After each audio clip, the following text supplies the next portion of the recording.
45 news కి స్వాగతం. Bulletin ముందుగా హెడ్లైన్స్ చూద్దాం.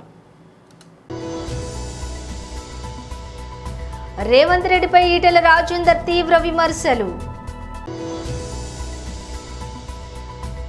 ఢిల్లీలో లగచర్ల బాధితులతో కలిసి బీఆర్ఎస్ నాయకులు మీడియా సమావేశం.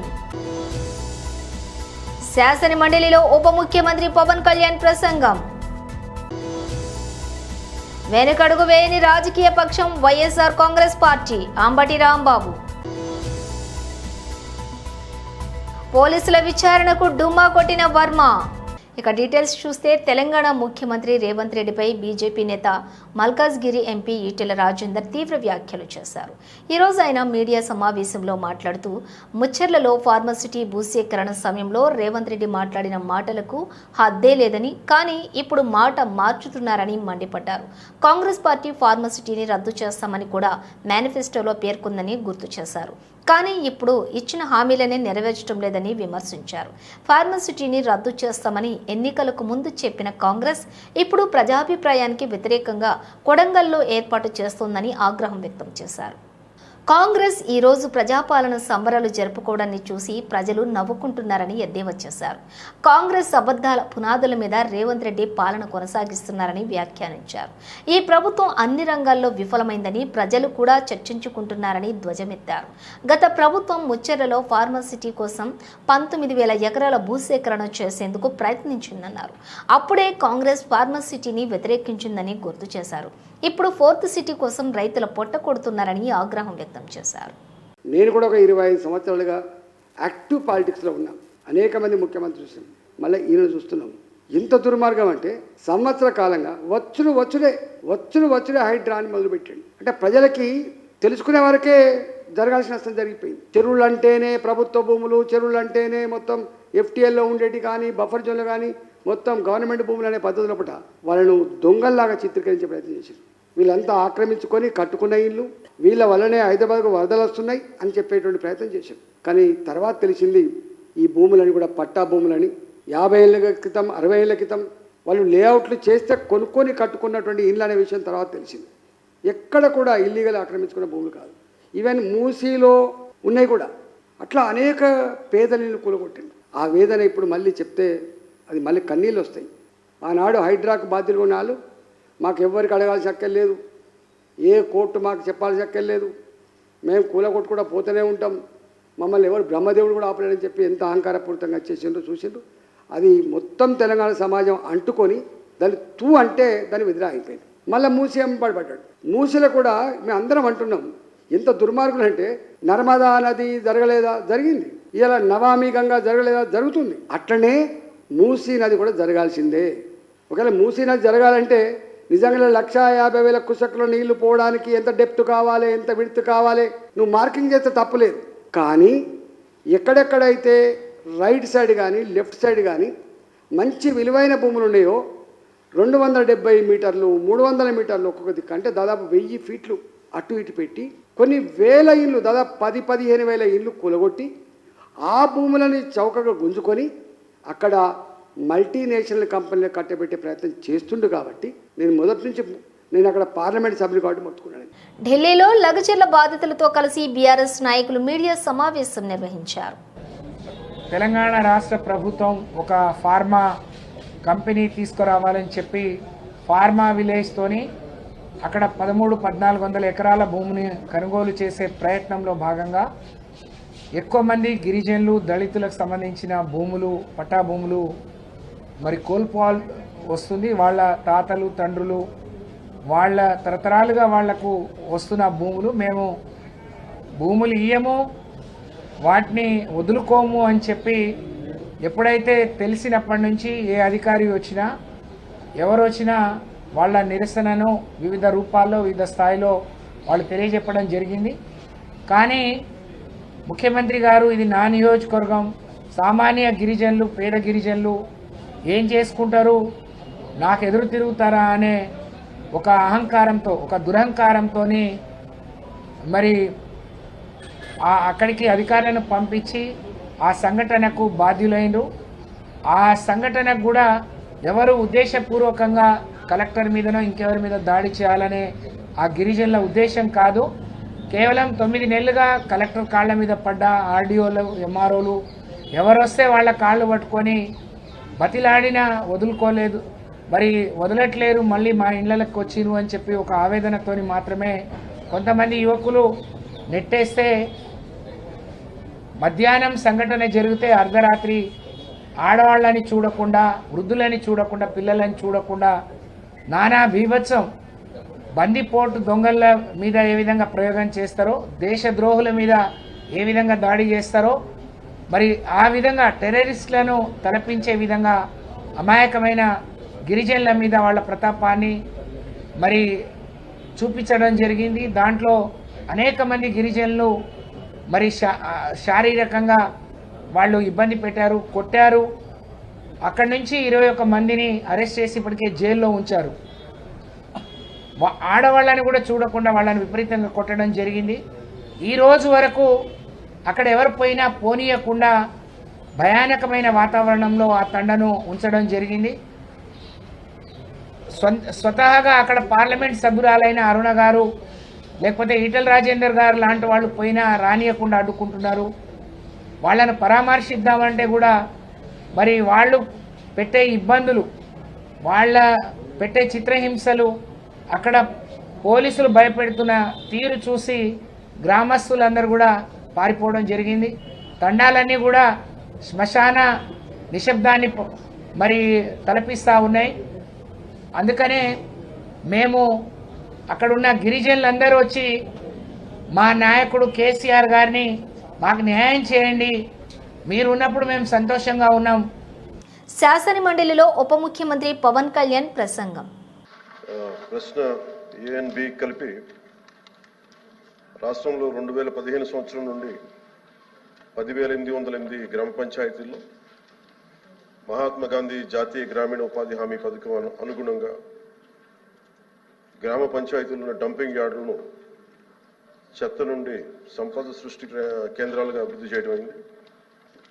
మిగిలిన 2,518 గ్రామ పంచాయతీలు ఈ రోజుకి చెత్త నుండి సంపద సృష్టించే కేంద్రాలు లేవు. మూడో దానికి అవునండి. జిఓఎంఎస్ నెంబర్ 17 పిఆర్&ఆర్డి పంచాయత్ శాఖ 23/3/2017 ప్రకారం ప్రభుత్వం అన్ని గ్రామ పంచాయతీల్లో యుద్ధ ప్రాతిపాదికన ఘన వ్యర్థ సంపద నిర్వహణను అమలు చేయాలని ఆదేశించింది. మరి మునుపటి డంపింగ్ యార్డును చెత్త నుండి సంపద సృష్టి కేంద్రాలుగా మార్చడం అయింది. ఈ కింద కార్యాచరణ ప్రణాళిక సిద్ధం చేయబడింది, మరి ప్రస్తుతం అమలు చేయబడుతుంది. ఇప్పటి వరకు ఎస్డబ్ల్యూపీసీలు నిర్మించని 2,518 గ్రామ పంచాయతీల్లో 2025-26 సంవత్సరాల్లో నిర్మాణాలు చేపట్టబడుతున్నాయి.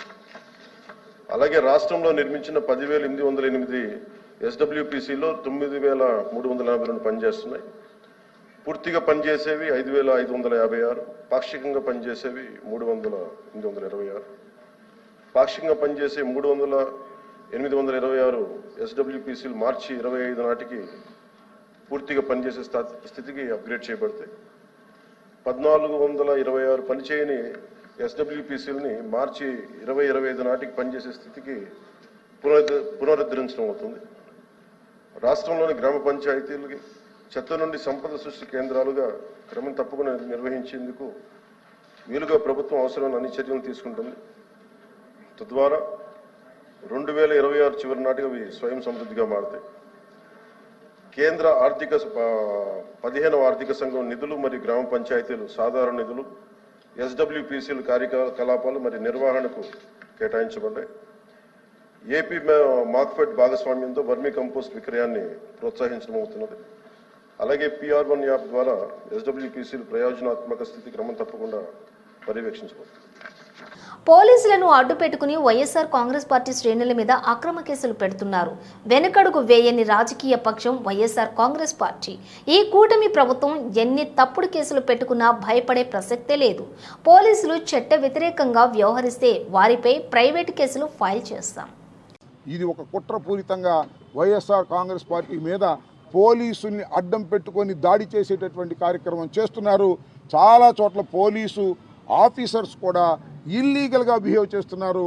అలా ఇల్లీగల్గా బిహేవ్ చేసే పోలీస్ ఆఫీసర్లు తప్పనిసరిగా ఇరుక్కుంటారు, జాగ్రత్త అని చెప్పదలుచుకున్నారు. జగన్మోహన్ రెడ్డి గారి మీద పెట్టారు, నా మీద పెడతారు, చాలామంది మీద పెడతారు. అసలు వైఎస్ఆర్ కాంగ్రెస్ పార్టీ శ్రేణుల మీద, నాయకుల మీద, అందరి మీద కేసులు పెట్టుకోండి, మాకేం అభ్యంతరం లేదు. దానికి ఆధారం ఉండాలి కదా, రుజువులు ఉండాలి కదా, విచారణ చేయాలి కదా. మేమందరం దోషులం, కడవాళ్ళందరూ నిర్దోషులు తేల్చేస్తారా మీరు? నాకు అర్థం కాల. పెట్టుకోమండి, మాకేం అభ్యంతరం లేదు.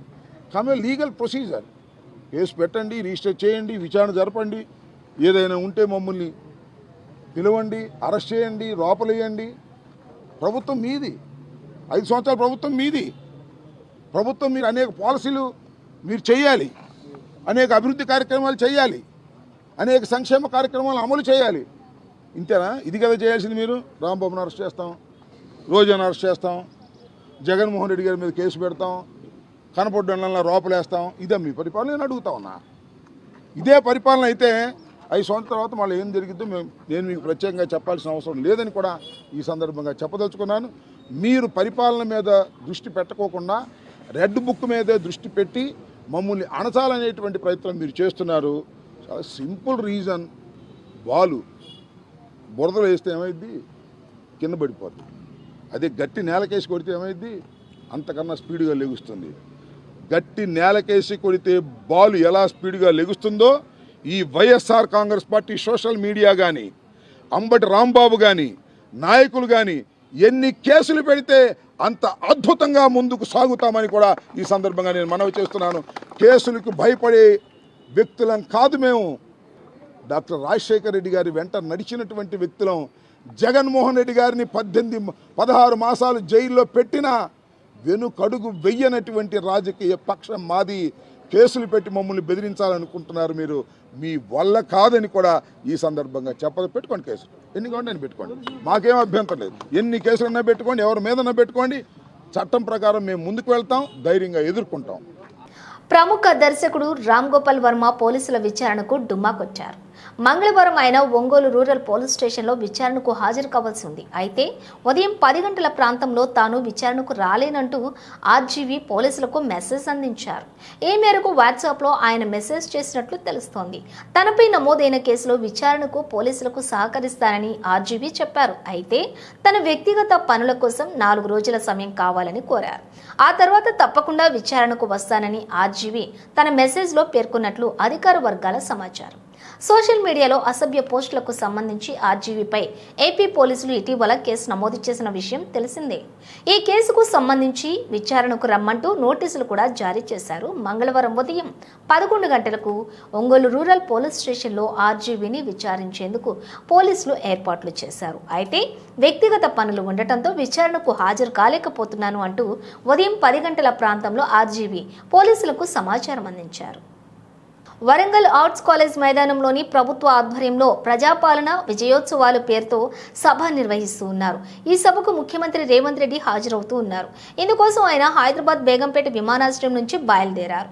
వరంగల్ బయలుదేరడానికి ముందు ఆయన ఎక్స్ వేదికగా ఓ పోస్ట్ చేశారు. తెలంగాణ చైతన్య రాజధాని వరంగల్ అంటూ ట్వీట్ను ప్రారంభించారు. కాళోజీ నుంచి పీవీ వరకు మహనీయులను తీర్చిదిద్దిన నేల, స్వరాష్ట్ర సిద్ధాంతకర్త జయశంకర్ సార్కు జన్మనిచ్చిన గడ్డ, హక్కుల కోసం పోరాడిన సమ్మక్క సారలమ్మ నడియాడిన ప్రాంతం, దోపిడీకి వ్యతిరేకంగా పిడికిలి బిగించిన చాకలి ఐలమ్మ యుద్ధ క్షేత్రం ఈ వరంగల్ అంటూ రాసుకొచ్చారు. వీరందరి స్ఫూర్తితో మనందరి భవిష్యత్తు కోసం వరంగల్ దిశ దశను మార్చేందుకు ఈరోజు వరంగల్ వస్తున్నానని ఎక్స్ వేదికగా పేర్కొన్నారు. కాగా వరంగల్ చేరుకున్న రేవంత్ రెడ్డి కాళోజీ కళాక్షేత్రాన్ని ప్రారంభించారు. మెదక్ జిల్లా చేగుంట పట్టణంలోని గాంధీ చౌరస్తాలో మాజీ ప్రధాని స్వర్గీయ ఇందిరాగాంధీ జయంతి వేడుకలను కాంగ్రెస్ నాయకులు ఘనంగా జరుపుకున్నారు.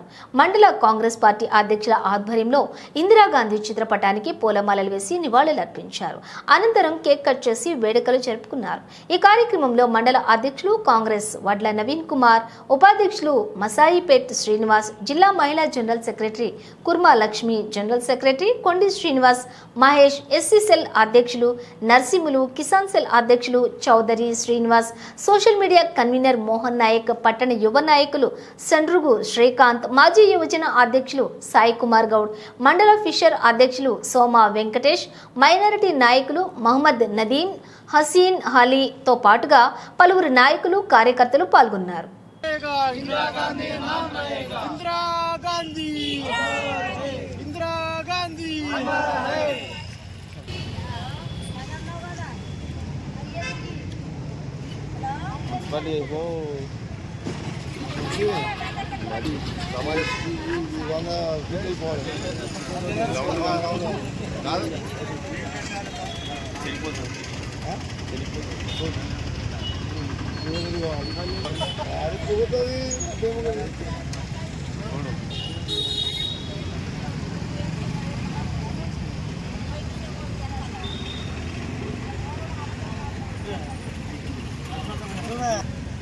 अरे जनरल सेक्रेटरी अंटे वेसको मेडला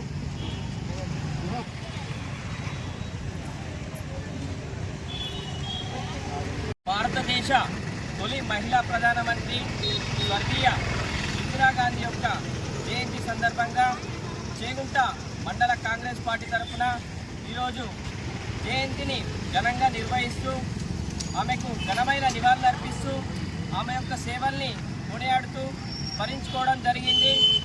మరియు ప్రధానమంత్రిగా 3 పర్యాయాలు చేస్తూ అలాగే 4వసారిగా చేసిన ఘనత ఇందిరాగాంధీకే దక్కుతుంది. అదేవిధంగా భారతదేశంతో పాటు అనేక విదేశాలు పర్యటించి ఇక్కడ ఇండియాలో చైల్డ్ వెల్ఫేర్ అసోసియేషన్స్ అలాగే అనేక విద్యా సంస్థలు, యూనివర్సిటీలు స్థాపించిన ఘనత ఇందిరాగాంధీకే దక్కుతుంది. భారత ఉక్కు మనిషిగా, మహిళా ఉక్కు మనిషిగా పేరుగాంచిన ఇందిరాగాంధీ. అలాగే ఇండియా అంటే ఇందిరా అంటే ఇండియా. ప్రపంచ దేశాల్లో మారుమోగిన పేరేదైనా ఉందంటే కేవలం ఇందిరాగాంధీ. అంతటి ఘనమైన త్యాగగనులు మన ఇందిరాగాంధీ గారికి ఘనమైన జయంతి సందర్భంగా నివాళులు అర్పించడం జరుగుతుంది. अमर रहे इंदिरा गांधी, अमर रहे जब तक सूरज चांद रहेगा। इंदिरा गांधी नाम रहेगा जब तक सूरज चांद रहेगा। इंदिरा गांधी नाम रहेगा। इंदिरा गांधी अमर रहे। जय कांग्रेस, जय कांग्रेस, जय कांग्रेस, जय कांग्रेस। పెద్దపల్లి జిల్లా గోదావరి ఖని మార్కండేయ కాలనీలోని లక్ష్మీ ఫంక్షన్ హాల్లో 1 టౌన్ పోలీసుల ఆధ్వర్యంలోని గంజాయి మరియు మత్తు పదార్థాల నియంత్రణపై అవగాహన సదస్సు నిర్వహించారు. ఈ సదస్సులో narcotics bureau DSP Upender, Godavarikhani ACP Ramesh, CI Indrasenareddy, వివిధ కళాశాలల విద్యార్థులు పాల్గొన్నారు. డిఎస్పీ ఉపేందర్ మాట్లాడుతూ మత్తు పదార్థాలకు విద్యార్థులు దూరంగా ఉండాలని, మీ పరిసరాల్లో గంజాయి, డ్రగ్స్ విక్రయించిన, సేవించిన సమీపంలోని పోలీసులకు సమాచారం అందించాలని, మత్తు పదార్థాలకు బానిసై జీవితాలను నాశనం చేసుకోవద్దని అన్నారు. అమ్మాయి అబ్బాయి ఇద్దరు ఉన్నారు. బిఫోర్ డ్రగ్స్ వాడకం, ఆఫ్టర్ డ్రగ్స్ వాడకం. డ్రగ్స్ వాడిన తర్వాత ఎంత అందంగా ఉన్నదో చూడండి వాళ్ళు కదా. ఇది అందరు కూడా సే నో టు డ్రగ్స్.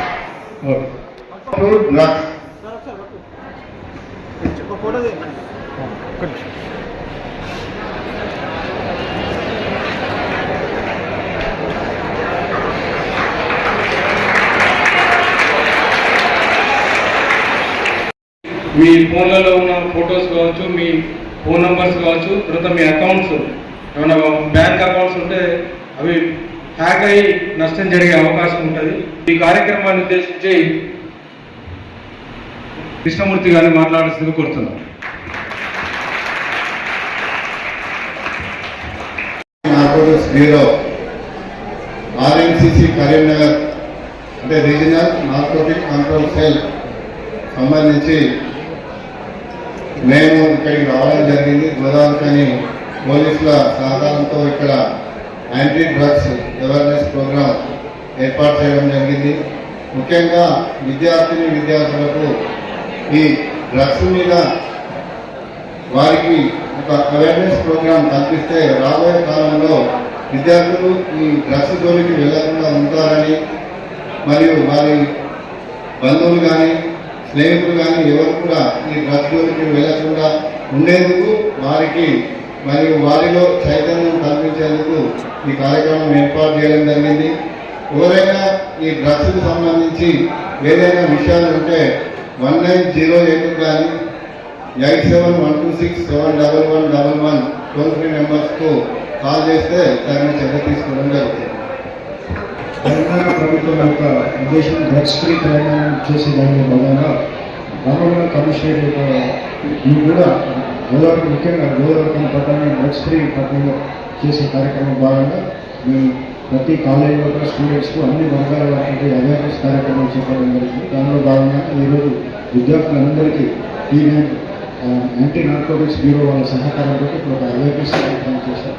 దీంట్లో గోదావరి ప్రజలకు నాకు విజ్ఞప్తి ఏంటంటే మీకు ఏ చిన్న ఇన్ఫర్మేషన్ ఉన్నప్పటికీ కూడా దాన్ని మాతో షేర్ చేసుకున్నట్లయితే వాళ్ళ ఇన్ఫర్మేషన్ ఇచ్చిన వాళ్ళ సమాచారం చాలా గోప్యంగా ఉంచి ఆ నేరస్తులను పట్టుకొని తగిన శిక్ష పడే విధంగా మేము కృషి చేస్తాం. కాబట్టి ప్రజలందరికీ మనకు విజ్ఞప్తి ఏంటంటే మీకు లభించిన ఏ చిన్న సమాచారం ఉన్నప్పుడు కూడా నెగ్లెక్ట్ చేసుకోకుండా పోలీసులతో షేర్ చేసుకోవాల్సిందిగా కోరుతున్నాం. బులెటిన్ ముగించే ముందు హెడ్లైన్స్ మరోసారి. రేవంత్ రెడ్డిపై ఈటెల రాజేందర్ తీవ్ర విమర్శలు. ఢిల్లీలో లగచర్ల బాధితులతో కలిసి బీఆర్ఎస్ నాయకులు మీడియా సమావేశం. శాసన మండలిలో ఉప ముఖ్యమంత్రి పవన్ కళ్యాణ్ ప్రసంగం. వెనుకడుగు వేయని రాజకీయ పక్షం వైఎస్ఆర్ కాంగ్రెస్ పార్టీ అంబటి రాంబాబు. పోలీసుల విచారణకు డుమ్మా కొట్టిన వర్మ. ఇవి బులెటిన్ విశేషాలు. మరో బులెటిన్తో మళ్ళీ కలుద్దాం.